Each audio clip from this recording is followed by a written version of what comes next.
Las sonoridades de lo colectivo nunca comienzan y nunca terminan. Son las vibraciones infinitas que generan el choque, la tensión, el roce y el encuentro. Son el movimiento mínimo de la respiración y el deseo compartido de que lo común aparezca entre frecuencias. La vida nunca fue habita en la misma poesía, sino que habita en la misma poesía con la que dibujamos el mundo, vitalmente. Silencio. Reducto de lejanas presencias y cercanas ausencias. Silencio. Lleno de besos, murmullos y rugidos, que marca el camino por el que he venido. Silencio. Cuando la saliva no encuentra su sonido, guarda el secreto en su mutismo. Silencio. Creador de estos versos, chispa que enciende los sueños. Cuando el silencio de un mundo sin sentido toma el poder, la poesía se va a los artes. El arte, en su arrogancia, nos brinda la posibilidad de pensar la vida sin jerarquías.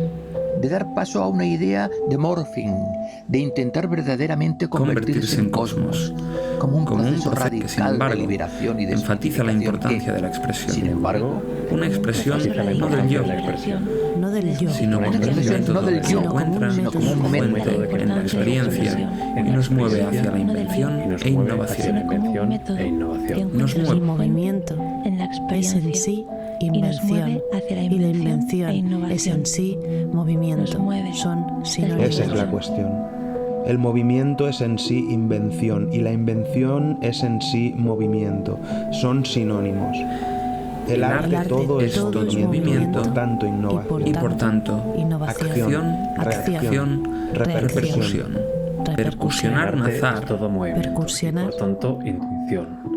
El faro que ilumina, pero que carece de un concepto guía, sino que da vueltas y vueltas esperando a vislumbrar algún barco, algún bote salvavidas. El arte es todo movimiento y por tanto intuición. El faro que ilumina, pero que carece de un concepto guía. guía. A los náufragos. La ciudad ha experimentado su silencio en el año más extraño de la historia reciente, en el que hemos gritado a viva voz cosas que antes no necesitábamos. Cuidados, tiempo, fragilidad, etc.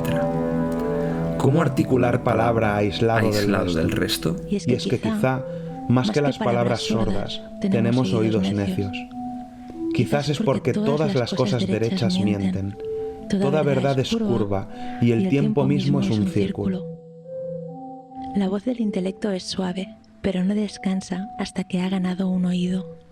En estas palabras, sin embargo, hay mucho sonido del amor valiente. Quien tenga oídos, oiga, y quien tenga corazón, lo siga.